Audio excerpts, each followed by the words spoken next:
Assalamualaikum warahmatullahi wabarakatuh. Bapak, Ibu, sebelum kita mulai, bayangin dulu, grup WhatsApp tiba-tiba rame, notifikasi berdentang, dan di kepala kita cuma satu pertanyaan yang selalu bikin jantung deg-degan tiap akhir, Syakban. THR kapan cair, ya? Nominalnya sama enggak kayak tahun lalu? Kalau Bapak, Ibu lagi nonton video ini sambil nyeruput teh dan hati lagi was-was karena besok mau belanja buat sahur atau ada kebutuhan obat yang harus dipenuhi, tenang, duduk yang enak dulu, tarik napas. Di video ini kita bakal ngobrol tuntas, pelan, jelas, tanpa drama soal kabar pencairan THR 2026 dari PNS, PPPK, TNI, Polri, pejabat negara, sampai pensiunan dan penerima pensiun. Jangan geser layar dulu karena ini bukan gosip grup, ini pembahasan yang berdasarkan pola kebijakan selama ini dan informasi yang relatif konsisten. Yuk simak sampai habis. Waalaikumsalam warahmatullahi wabarakatuh. Salam hormat buat seluruh pensiunan ASN, PNS, PPPK, TNI, Polri, para pejabat negara, dan keluarga besar abdi negara yang saya cintai. Semoga Bapak Ibu sehat selalu, panjang umur, rezekinya diberkahi, dan hati tenang menjelang masa purna tugas maupun bagi yang masih ngantor aktif. Sekarang kita langsung ke inti biar nggak bertele-tele. THR itu bukan isu musiman yang asal menyebar di WhatsApp. Setiap tahun pencairan THR aparatur negara punya landasan hukum dan skema anggaran yang jelas. Pemerintah dalam beberapa tahun terakhir konsisten menyalurkan THR kepada kelompok penerima yang telah ditetapkan. Untuk 2026, sinyal pencairan THR ini kembali menguat, artinya bukan kabar burung. Secara garis besar, kebijakan THR 2026 disiapkan untuk jutaan aparatur negara. Cakupannya luas, PNS pusat dan daerah, PPPK, anggota TNI, anggota Polri, pejabat negara, serta kelompok yang sering was-was menunggu kepastian, yaitu para pensiunan dan penerima pensiun. Jadi kalau Bapak, Ibu pensiunan, selama status pensiun Bapak, Ibu aktif dan masih menerima pembayaran pensiun bulanan secara rutin, biasanya otomatis termasuk daftar penerima THR. Tenang dulu, jangan panik. Sekarang ngomongin anggaran, ada informasi yang beredar bahwa alokasi THR 2026 ada di kisaran 55 triliun. Angka itu besar sekali dan nunjukin keseriusan pemerintah menjaga daya beli menjelang Ramadan dan Idul Fitri. Dengan angka segitu tujuannya jelas, bantu kebutuhan hari raya dan dorong perputaran ekonomi. Tapi perlu diingat, besar atau kecilnya total anggaran nasional nggak otomatis bikin nominal per orang melonjak drastis. Nominal yang diterima tetap mengikuti formula resmi, komponen penghasilan yang tertera dalam regulasi. Kenaikan total anggaran bisa terjadi karena jumlah penerima bertambah, ada penyesuaian gaji atau pensiun, atau karena komponen tertentu dimasukkan sesuai kebijakan tahun berjalan. Jadi, jangan langsung berekspektasi terlalu tinggi cuman karena dengar angka 55 triliun, itu sinyal komitmen, bukan jaminan nominal per orang naik 2 kali lipat. Sekarang bagian yang paling ditunggu. Kapan cair? Perlu dibedakan antara proses administrasi yang mulai bergerak dan uang yang benar-benar masuk rekening. Dari pola tahun-tahun sebelumnya, proses administrasi bisa mulai sejak akhir Februari. Tapi biasanya tanggal 28 Februari itu masih fase penyiapan dokumen, distribusi anggaran ke kementerian, lembaga, dan pemerintah daerah, serta persiapan sistem pembayaran. Yang paling Bapak Ibu tunggu tentu bukan proses persiapan, melainkan kapan saldo rekening bertambah. Dan itu beda cerita. Kalau melihat pola relatif konsisten, THR biasanya dibayarkan sekitar 10-14 hari sebelum Idul Fitri. Untuk tahun 2026, Idul Fitri 147 Hijriah diperkirakan jatuh pada 21 atau 22 Maret 2026. Tarik mundur 10-14 hari, maka tanggal yang masuk akal untuk pencairan ada di sekitar 11-15 Maret 2026. Artinya besar kemungkinan THR cair di awal Ramadan, sehingga bisa dipakai untuk kebutuhan puasa dan persiapan Lebaran. Ingat ya, ini proyeksi berdasarkan pola sebelumnya. Tanggal pastinya tetap menunggu regulasi resmi yang biasanya keluar mendekati waktu pencairan. Siapa saja yang berhak? Secara umum penerima THR mencakup PNS pusat dan daerah, PPPK, TNI, Polri, pejabat negara, serta pensiunan dan penerima pensiun. Untuk pensiunan selama data administrasi aktif dan pembayaran pensiun rutin berjalan, biasanya otomatis masuk daftar penerima tanpa perlu daftar ulang. Jadi nggak perlu panik atau buru-buru daftar lagi. Pertanyaan sering muncul, apakah nominal THR pensiunan sama dengan ASN aktif? Jawaban jujur, biasanya beda. Struktur penghasilan ASN aktif berbeda dengan pensiunan. ASN aktif sering menerima THR yang terdiri dari gaji pokok, ditambah tunjangan keluarga, tunjangan pangan, tunjangan jabatan, atau tunjangan umum, dan di beberapa instansi juga tunjangan kinerja yang besarannya beda-beda. Sementara pensiunan, komponen THR umumnya berdasarkan satu kali penghasilan pensiun bulanan yang diterima, pensiun pokok dan tunjangan yang melekat pada pensiun sesuai aturan. Tunjangan kinerja dan tunjangan jabatan bagi yang masih aktif biasanya tidak termasuk untuk pensiunan. Jadi wajar kalau nominalnya berbeda, bukan berarti diabaikan, melainkan struktur haknya memang berbeda. Mekanisme pencairan juga perlu dipahami. Untuk ASN aktif, dana disalurkan lewat satuan kerja masing-masing dari Kementerian Keuangan ke kementerian lembaga atau pemerintah daerah, lalu diproses bendahara sampai masuk rekening pegawai. Untuk pensiunan jalurnya biasanya melalui lembaga pengelola pensiun yang selama ini mengurus pembayaran pensiun bulanan. Jadi pencairannya mengikuti jalur pembayaran rutin itu. Apakah THR masuk bersamaan dengan pensiun bulanan atau terpisah? Dalam beberapa tahun seringkali ditransfer terpisah sebagai transaksi khusus THR, tapi waktunya bisa berdekatan dengan jadwal pensiun rutin, tergantung kebijakan teknis tahun berjalan. Sekarang kita bahas potensi kendala yang sering bikin panik. Pertama, keterlambatan, pengumuman mulai cair tanggal, itu bukan berarti semua orang menerima pada detik yang sama. Pencairan sering bersifat bertahap, ada proses perbankan, verifikasi, dan perbedaan waktu antar wilayah. Kalau tetangga sudah menerima, tapi rekening Bapak Ibu belum bertambah, jangan langsung panik, beri waktu 1-2 hari kerja, biasanya cuma selisih jam atau 1-2 hari. Kalau sudah lewat beberapa hari dari jadwal resmi dan belum masuk, barulah cek ke bank penyalur atau lembaga pengelola pensiun. Kedua, perbedaan nominal. Banyak yang hitung sendiri lalu kecewa karena komponen yang dihitung nggak sesuai aturan. Kuncinya tunggu regulasi resmi dan cocokin dengan komponen penghasilan masing-masing.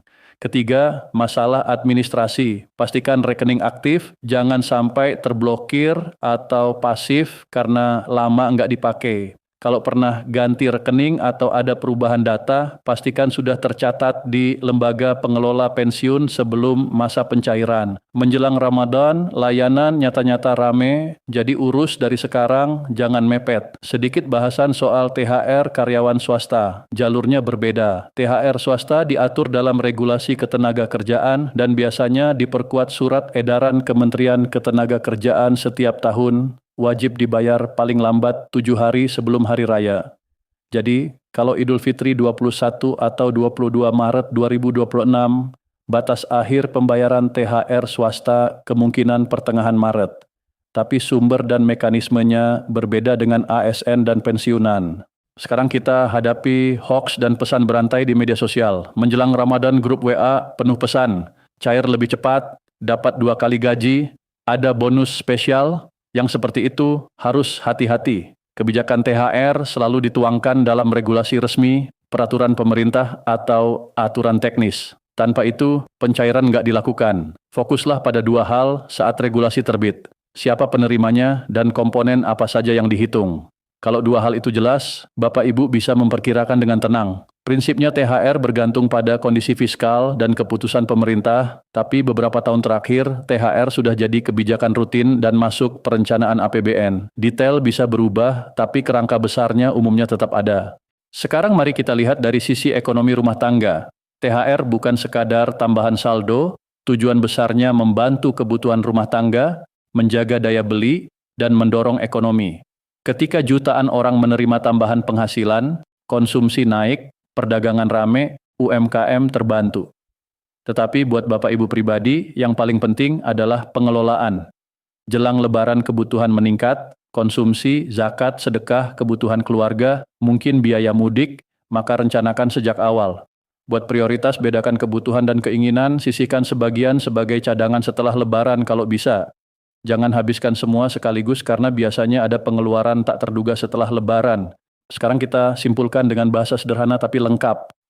Pertama, THR 2026 pada prinsipnya diberikan kepada PNS, PPPK, TNI, Polri, pejabat negara, serta pensiunan dan penerima pensiun sesuai ketentuan.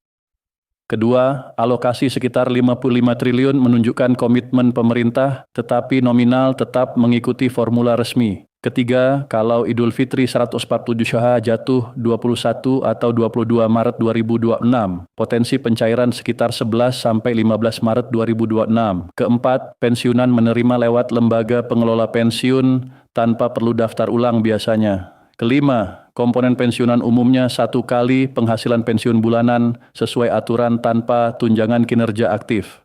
Keenam, kalau ada keterlambatan atau perbedaan nominal tetap tenang, cek regulasi dan administrasi. Informasi yang benar bikin kita tenang, informasi setengah benar bikin gelisah. Jadi mari biasakan menunggu keputusan resmi, baca dengan cermat, dan jangan mudah terprovokasi judul-judul sensasional. Selama tidak ada perubahan besar kebijakan negara, hak THR pada prinsipnya tetap diberikan sesuai ketentuan. Yang bisa kita lakukan sekarang, pastikan administrasi beres sebelum akhir Februari, jaga kesehatan, dan siapkan diri menyambut Ramadan dan Idul Fitri dengan hati lapang. Semoga ketika waktunya tiba, dana benar-benar masuk rekening Bapak Ibu tanpa kendala, dan semoga THR 2026 membawa keberkahan, membantu kebutuhan keluarga, serta jadi jalan untuk berbagi pada sesama. Sekarang saya mau ajak Bapak Ibu sedikit lebih mendalam tentang kehidupan pensiunan yang sering disalahpahami. Tahan dulu sejenak, tatap kamera imajiner, pejamkan mata kalau perlu, lalu bayangkan, tengah malam sunyi, tiba-tiba Bapak atau Ibu terbangun karena satu pertanyaan sederhana tapi berat. Cukup nggak sih uang bulan ini? Atau pas cuaca berubah mendadak jantung berdegup karena kepikiran harus periksa ke dokter, ada biaya lagi nggak? Kalau hati Bapak Ibu pernah keder karena pertanyaan kayak gitu, please jangan geser layar. Beri saya beberapa menit, jangan tergoda baca judul di grup WA atau ikut hoax. Kita bahas ini pelan dan penuh empati. Ini soal hak lahir dari pengabdian puluhan tahun, bukan belas kasihan. Jujur, jadi pensiunan itu nggak gampang. Banyak yang mikir pensiun itu liburan panjang, bangun siang, santai, main cucu. Padahal kenyataannya transisi itu berat. Selama puluhan tahun Bapak Ibu bangun pagi karena tanggung jawab, seragam yang disetrika rapi, kantor yang nunggu, rekan kerja, jadi keluarga kedua, semua itu hilang. Ada ruang kosong yang bukan cuma soal waktu, tapi juga keamanan finansial dan perasaan berguna. Siapa yang enggak kangen struktur itu, siapa yang enggak kadang ngerasa kehilangan. Jadi wajar kalau isu THR, rapel, atau kenaikan gaji bikin perasaan campur aduk. Soal rapel dan kenaikan gaji. Kalau ada isu beredar, jangan langsung percaya begitu saja. Kenaikan gaji dan rapel punya landasan hukum, ada dana yang dialokasikan, ada lembaga resmi yang ditunjuk mencairkannya. Tapi kalau memang ada, kenapa nggak semua orang dapat serentak? Jawabannya biasanya teknis. Pencairan skala nasional yang melibatkan jutaan penerima nggak mungkin serentak di detik yang sama. Ada tahapan, verifikasi, validasi data, sinkronisasi antar sistem. Tahapan ini penting supaya dana sampai ke orang yang benar-benar berhak. Lebih baik prosesnya lambat tapi aman daripada cepat tapi rawan salah transfer. Kalau Bapak Ibu pernah ngalamin nama salah satu huruf atau rekening yang bermasalah sehingga pencairan tertunda, itu contoh nyata masalah data kecil yang berdampak besar. Bayangin jutaan baris data, setiap baris itu nama, alamat, nomor rekening, satu keluarga yang bergantung. Data sebesar itu butuh pemadanan dengan sistem kependudukan, pengecekan rekening aktif, dan validasi status penerima. Kadang masalahnya cuma satu huruf beda di nama atau rekening yang lama, nggak dipakai sampai jadi dorman, itu bisa bikin sistem menunda pencairan. Pernah ngalamin? Tulis di komentar kalau mau berbagi pengalaman. Langkah konkret yang bisa Bapak Ibu lakukan. Pertama, pastikan data di lembaga penyalur sesuai dokumen resmi. Kalau ada perubahan, laporkan segera. Kedua, pastikan data identitas cocok dengan data kependudukan terbaru, misal pembaruan EKTP atau pembetulan ejaan nama. Ketiga, perhatikan kewajiban autentikasi berkala. Beberapa mekanisme pencairan mengharuskan penerima melakukan autentikasi lewat aplikasi atau metode tertentu. Kalau autentikasi belum dilakukan, sistem bisa menahan pencairan sampai proses itu kelar. Kalau semua sudah dicek tapi dana belum muncul, datang ke kantor cabang bank terdekat dan minta pengecekan status, bawa identitas lengkap, sampaikan tenang. Petugas di lapangan biasanya pelaksana, bukan pembuat kebijakan, lebih efektif datang sambil tanya sopan daripada emosi lewat telepon. Soal euforia, wajar banget seneng saat saldo nambah karena rapel. Tapi hati-hati, euforia itu musuh besar. Rapel itu hak yang tertunda, bukan uang kaget buat pamer. Prioritas pertama sebaiknya kesehatan. pemeriksaan rutin, obat-obatan, nutrisi. Setelah itu, bayar kebutuhan pokok yang tertunda, perbaikan rumah yang mendesak, atau kewajiban yang memang sudah direncanakan. Jangan langsung tergoda tawaran investasi hasil gede dalam waktu singkat. Itu jebakan yang sering ngerjain pensiunan. Banyak yang kehilangan tabungan karena iming-iming return fantastis atau karena terpaksa bantu keluarga besar tanpa perencanaan. Ingat, Rapel harus memperkuat keamanan finansial, bukan ajang pembuktian. Seringkali pejabat umumkan tanggal pencairan sebagai tanggal mulai implementasi kebijakan nasional. Itu bukan petunjuk bahwa semua rekening akan kebanjiran dana di jam yang sama. Sistem besar punya urutan sinkronisasi. Jadi kalau tanggal itu lewat tapi Bapak Ibu belum terima, periksa data dulu, administrasi, autentikasi, dan bank. Lakukan langkah yang saya sebut tadi. Hindari terpancing info dari mulut ke mulut tanpa konfirmasi. Kalau tetangga sudah dapat tapi Bapak Ibu belum, bisa jadi beda urutan doang. Sabar ya, sabar itu bukan pasrah tapi cara kita menjaga kepala tetap dingin. Pertanyaan yang sering muncul di hati kita, apakah negara masih ingat jasa kami? Perasaan itu wajar. Kebijakan kenaikan dan pencairan Rapel menunjukkan kewajiban sedang dipenuhi, meski prosesnya tak selalu secepat harapan. Hambatan yang muncul kebanyakan teknis, bukan niat mengabaikan. Sikap kita harus dewasa, sabar, waspada, tapi tetap menuntut hak secara santun. Keteguhan yang Bapak Ibu tunjukkan selama bekerja, disiplin, setia, profesional, sekarang juga diperlukan demi menjaga ketenangan di masa purna bakti. Ingat, hak tidak hilang, hanya prosesnya berjenjang. Sekarang kita sentuh hal yang sering bikin salah paham, potongan tanpa sepengetahuan penerima. Prinsipnya, Rapel adalah hak penuh, tapi ada kondisi yang memengaruhi jumlah akhir yang diterima, dan itu bukan pemotongan sembarangan.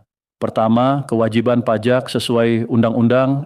Kalau ada potongan pajak, biasanya tercatat dan Bapak Ibu bisa minta rincian. Kedua, kewajiban resmi seperti cicilan kredit yang punya perjanjian potong, otomatis lewat bank. Kalau dulu ada persetujuan pemotongan otomatis, sistem akan tetap jalan sesuai perjanjian. Yang harus diwaspadai adalah potongan di luar mekanisme resmi. Kalau melihat nominal aneh tanpa penjelasan, jangan nebak. Minta rincian resmi ke bank penyalur atau lembaga terkait. Transparansi itu hak bertanya, bukan menuduh. Selalu minta rincian kalau ada pemotongan, jangan diam. Di era digital, info menyebar lebih cepat daripada klarifikasi. Satu pesan suara di grup bisa bikin ratusan orang panik dalam menit. Satu screenshot tanpa sumber bisa memicu kekecewaan besar. Karena itu, sebelum percaya atau menyebarkan info, tanyakan 3 hal. Dari mana sumbernya? Apakah ada pernyataan resmi? Apakah informasinya lengkap? Atau cuma potongan? Info setengah benar sering lebih berbahaya daripada yang sepenuhnya salah karena terasa meyakinkan namun menyesatkan. Pernah terkecoh info palsu? Bagi pengalaman supaya kita sama-sama belajar.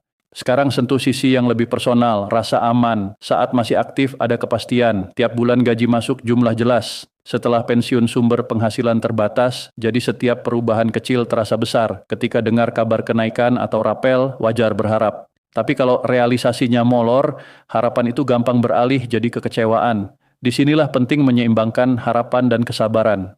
Harapan perlu, tapi kesabaran juga penting, karena urusan administrasi negara memang ada tahapan. Satu catatan teknis lagi, pastikan rekening aktif, data identitas sinkron, dan bila perlu lakukan autentikasi yang diminta.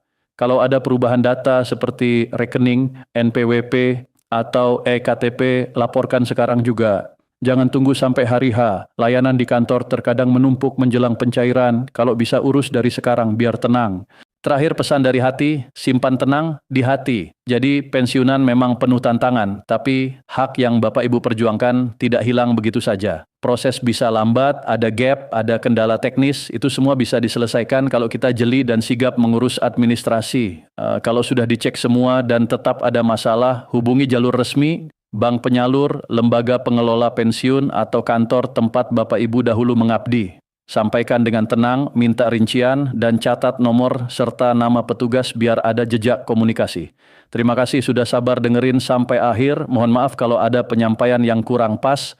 Semoga tulisan narasi ini membantu meredakan kegelisahan dan memberi langkah konkret yang bisa Bapak Ibu lakukan.